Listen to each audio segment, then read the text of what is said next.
We are joined by Alex Mubiru. He represented Uganda 52 times as a Rugby Cranes forward, and this particular shirt that I have here with me is what he wore when we won the 2007 African Championships. Alex Mubiru, welcome. You hung up your boots, should I say too early? I know you have lots in store, but welcome to the show. Thanks for having me. Happy New Year. Happy New Year. And I think you're here to share with us your New Year plans since you decided to retire. Not many people do it so publicly, and you have made it clear that no one should call you back.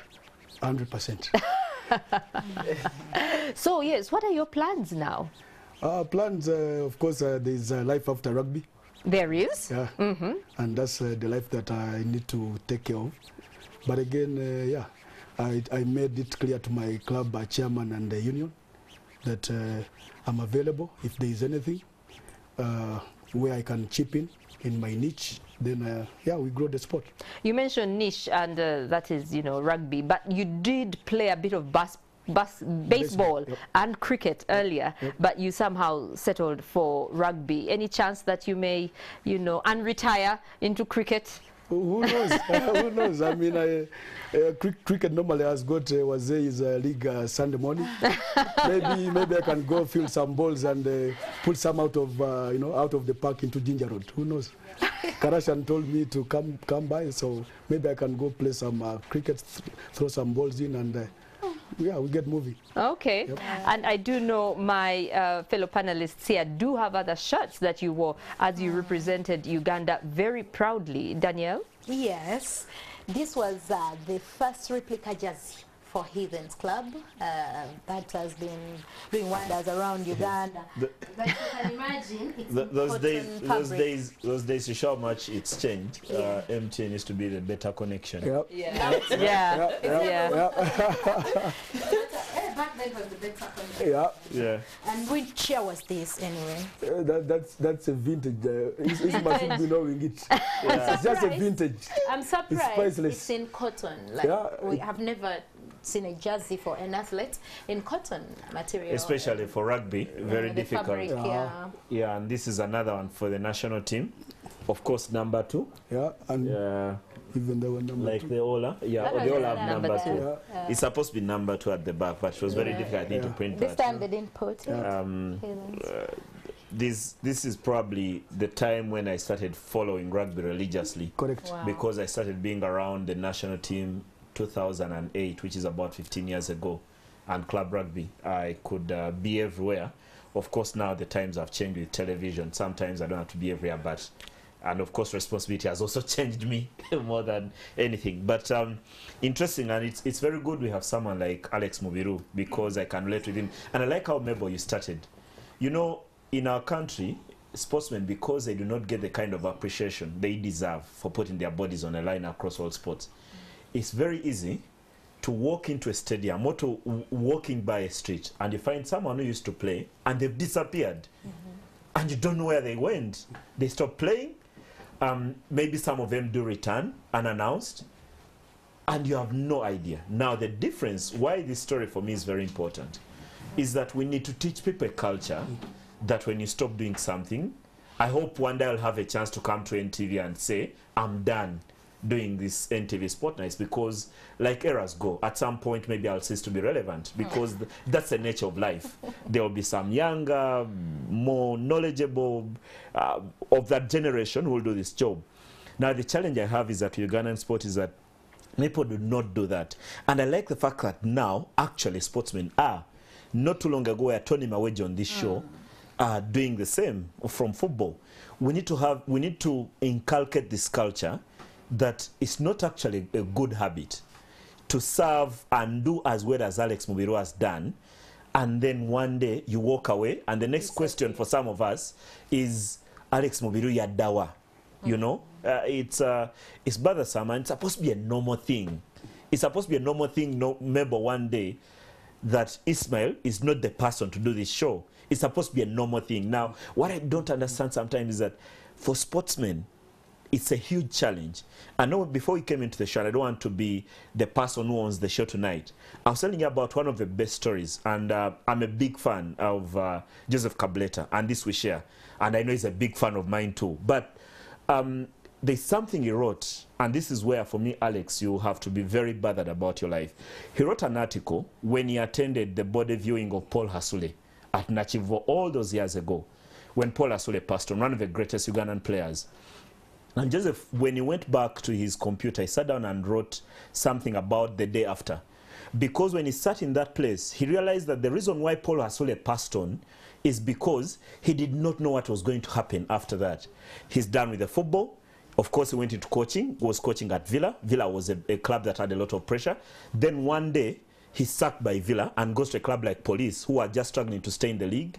So he descended into habits that eventually Kableta thinks led to his death. Of course, the drinking and all these kind of things. Of course, there's that era where management was very poor. We know the stories of Paul Gascoigne. You cannot even blame Paul Hasule, because in that era, the George Best, in that era, all sportsmen suffered the same way. Yeah. So he wrote about how what happens the day after you're done playing. Alex used to be called when he was national captain or Heathens captain, and a journalist like Ismail is asking for a story. Someone is coming to watch him. Now, when that attention, when the lights go off, then you start to look back and say, okay, everything has been switched off. And for me, that's where the fear I have for people like you, people like Tony Maweja. At least I've been able to see him since he retired more than once. And I can report you on television that he's not doing too badly with himself. Now, Alex, you must be very, very careful about this day after, when I'm not going to call you, when I don't even have to write a story, and you're off our back page. You're no longer discussion. We are going to be talking Philip Okorach and all these Ronald Kanyanya, and the new guys. How that sinks in with what you do with your life, for me, is very important. No, very, very important, and a good debate you've put up. I mean, me retiring, it wasn't just a haphazard decision. Yeah, I took some time to ponder over it. I remember, I don't know whether it's this same studio. Is Omumuli still alive?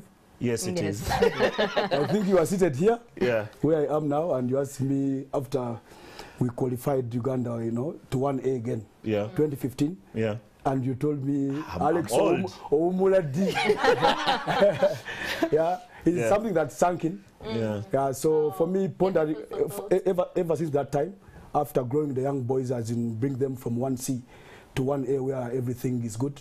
I just told myself, I think it's time to think about retirement. You know, it was, my club was not doing well.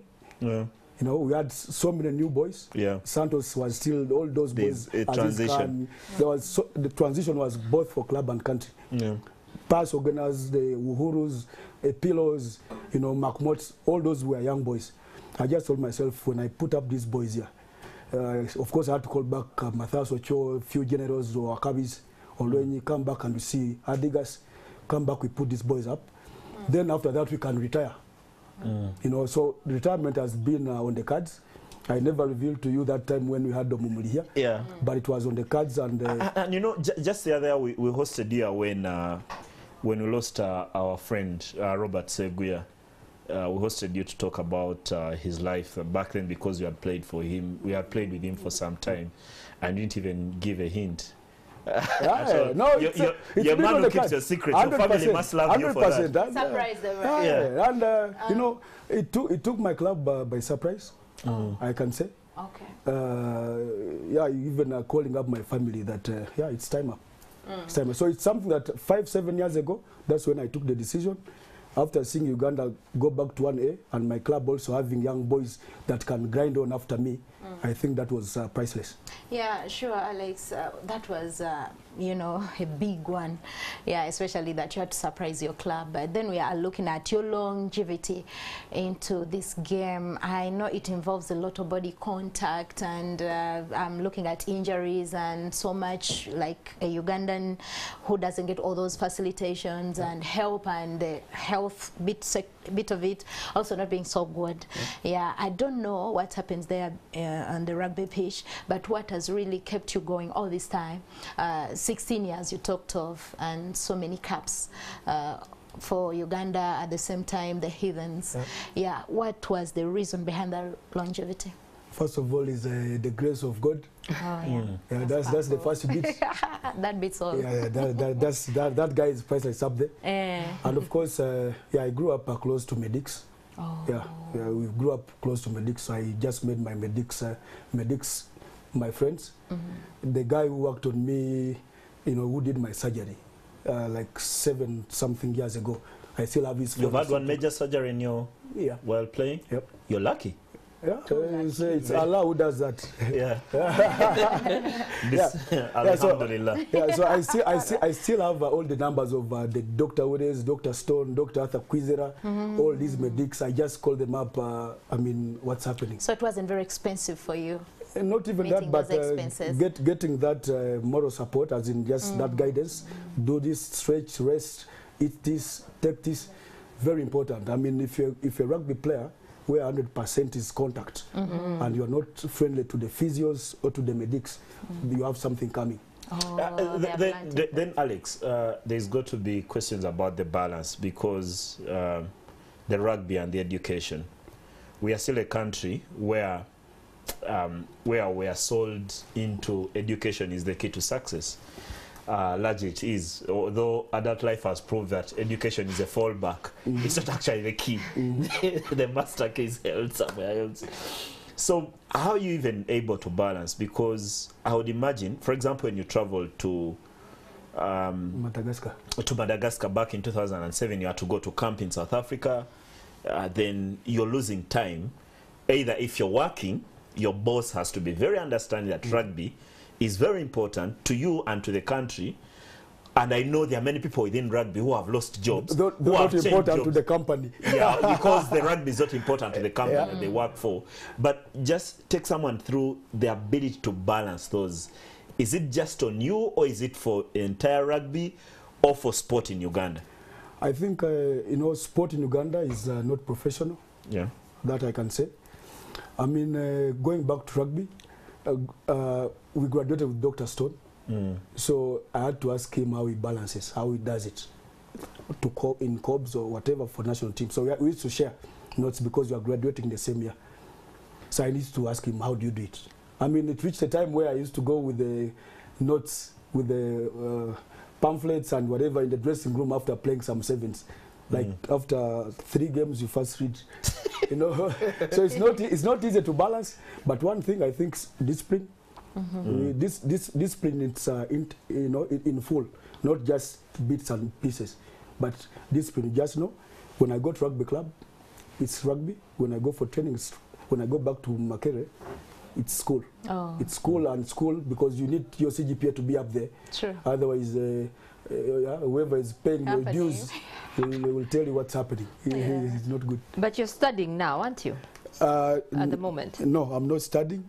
But those are things that I'm going to take care of while I have so much time now. Oh, yeah. So other than studying, what else will you be doing? Of course, grinding where I work. And Andrew, you know, he's seated across on the other side. It must be burning. But even before even he asks, I'm thinking, Alex, you go back, because I would love this discussion to be a lot about life after playing. I think it must scare everyone. No wonder one of the MDs of our retirement funds does not want to retire. That's how difficult. And there aren't even, in your case, there isn't gratuity. Your union is not going to pay you money for your time, so you can decide to walk away, because, like you said at the post, the sport is that unprofessional. It's run in an amateur way, and that's a challenge I think we have with also. But when you look back, how satisfying are you with your contribution to rugby? Yeah, for me, when I started out, I just you know, coming from baseball and cricket, I used to watch the Benzos play, and you know, guys hanging up. You know, starting out when they're young, and you know, by the time they're leaving, there's a mark they have left. I mean, you walk into Lugogo, and you mentioned Benjamin Musoke, Davis Karashani, all the greats. There's something they have added onto that cricket over. So myself, when I got in, of course, with skills from their side, I just told myself, of course, I came in as a flanker, but I ended up as a hooker. Mr. Mzee Walker, I call him Mzee Walker, Ian Walker, the Jerry Barrys of this world made me a hooker. They told me to throw one ball, and before I knew it, I threw the back ball at the line out. They told me this boy is no longer a flanker, he's a hooker. He's a hooker. And I could actually argue you're the best hooker I've watched play. But it's also because I've watched you too long. You refused to walk away, so you didn't give us a chance to watch the others. Now you have a chance for both club and country. Andrew, I think you would like to ask something, wouldn't you, at this point? Yes, Alex, welcome to Sport Nights. Mine are just two, and the easiest of what you've been asked so far. One, I always ask this to whoever comes in representing the sport. For someone who does not understand rugby well, tell them, when is it not a foul? Because every tackle seems to be a foul. Two, a story is told of you and being very disciplined. One time, one of your sponsors was going to do a photo shoot for the team. And that sponsor delayed for the shoot. You were 20 minutes away from training. You actually told them, if they are not there in 20 minutes, you're off for training, because it's the training that actually produces results that attract sponsors to you. Indeed, they were late and you left. Your teammates stayed for the shoot, you went for training. So the shoot happened, you were training and your teammates found you later. Of course, because they knew you were right, you were not punished. How many times like those did you teach people how to keep time? Let me tell you something. I grew up with the Mzee Walkers. You come 1 minute late, Mzee Walker will tell you the meeting's done, you are off, I leave you. So it's very important to keep time. That's the most important thing. When is it a foul? Rugby nowadays, it's about player safety and player welfare. Okay. It's being embraced, I think, not even in rugby, but I think in cricket, you've seen concussion subs. Yeah, concussion subs. You've seen heat waves in cricket also. Water breaks. I see water breaks in Lugogo. Tea breaks, lunch break, and stuff like that. So even in football. Yeah, even in football now. When they play in very hot conditions. Yeah. So when is it a foul? Any tackle that is below the is above the shoulder. Yeah, that's a foul. Tripping Dengwara in soccer. That's illegal. It's illegal. Foul can be anything. I mean, even eye gouging, like eye gouging. If you use your fingers into all those are fouls. They call it a seatbelt tackle nowadays. A seatbelt, like a proper seatbelt, as in you just hold someone's, you just put your hand over someone's shoulder. Then this other hand, you pull the proper seatbelt bit, like in the car. It's called a seatbelt tackle. It's no longer allowed. So all those are fouls. So fouls can be. And you must, when you make a complete tackle, you must be able to place the person 100% on the ground. Horizontal. Because if you release them in the air, it's a foul. It is. So you must put the person down on the ground safely. Safely. So you do not, what they call spearing. If you do this, it's a foul. That's wrong. So you carry them down. You put them down. I'm also a referee. So that's something also that but you know, Alex, and you know, Andrew, Alex has not told you why he's a referee. Alex let me answer the other bit. About time. Yes. Let me tell you something. That season, we had not won anything. Myself, I grew up with the old generation. I was a young man joining Athens. I was not even 18 years when I was joining Athens. What year is that? 2003. Okay. I was a very young man. Wow. So I joined these guys, professional guys, they winning trophies, and I told myself... The Magonas, the late, of course, Tolbert Onyango, Otto Mnyide, Ken Opito, very many, Tabaruka Brian. They are a man who broke his hand on his debut. They are quite Tito Cook, of course, had left. He's a big giant who played number 8. But when I was joining these guys, I told myself I need to leave a mark. By my second year, I was already vice captain for the team. Imagine. Yet even I'm not 18. So I just knew there is something special here. And they just singled me out to be a second vice captain. So the other bit is, you have to You just need to know that the game is the game. If the sponsor doesn't, you know, you came late. Respect our time. Even though they're the sponsor. Because if you don't deliver, you will not give us more money. Actually. In fact, you will vacate us. You will not give us more money. You will vacate us. And for me, it was a call I made. Luckily, my guys owned up after, because I think we won the trophy. I told them this is the way it has to be. But it was a very bold move, I must say, that you I made. took it as a person. My guys embraced it after we won on Saturday, because I put in a good shift. Maybe, Alex, I have to say, you're lucky that your federation listens. Other federations would have suspended you. It has happened in football. Oh, yes. Rugby doesn't pay, my friend. There's no money in rugby. Let no one lie to you. Something that I'd like to ask very quickly that seems a bit confusing. Are the yellow cards given out? Yes. Can you explain a bit more why people get off? Yes. Yeah, a yellow card in rugby, if they give you a yellow card, in sevens you go for 2 minutes, sevens rugby. In 15s, I think that's sevens where the Aaron and the workhorses were playing, you know, or the Ayeras. Yeah, if they give you a yellow card in sevens, like what you are watching on TV, you go for 2 minutes. You come back? Yes, you come back after the 2. Yeah. Okay. But if they give you a red card, you are out of the tournament. Yeah, for the 15s version, I think where the league now, the boys are playing, if they give you a yellow card, you go for 10 minutes. If they get you a second yellow, which is a red, then you are out, and if the tackle wasn't, or if the foul, if whatever, the offense wasn't serious, then you miss 2 games. Depending on the disciplinary committee or the union, then you can come back. Not 3 like in football? Yeah.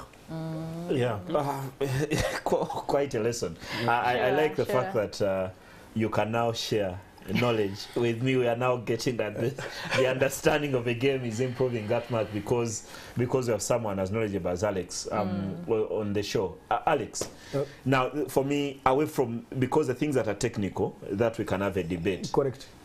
How, for me, the next one, how do we retain people like you in the game? Because as a country, we may not have invested anything in you, but your knowledge could be very important to where we take the sport next. You've been around the game playing for the last 19 years. This was supposed to be your 20th, then you decide to walk away. But I always look at sport in Uganda, and we lack basic human resource.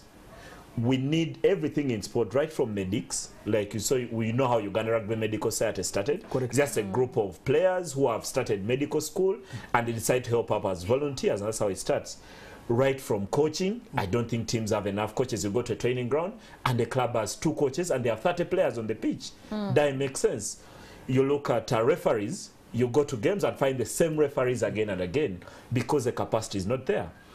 Even if it was marketing, administration, I would be very, very pained if we've lost you entirely from the game. How then do you people like Alex stay around the game of rugby that still needs your kind of knowledge and human resource? Thank you for that question. Is it for me or for the union or for my club? Anyway, I can attempt to go at it. We can borrow a leaf from I think what cricket has done.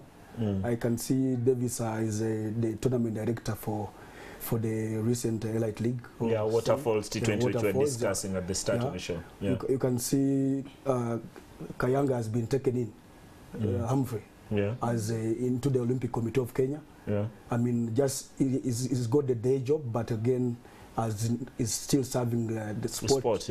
Yeah. So that is something I think hopefully the guys are watching in the union to answer that going forward. Myself, I've been priceless about helping young hookers coming up, because I don't want to stay around for long. I need to see boys in Ginger Hippos throwing good balls. Heathens have left like 3, 4, 5 hookers in that they don't. So when they throw and beat Heathens, it's fine. It's fine.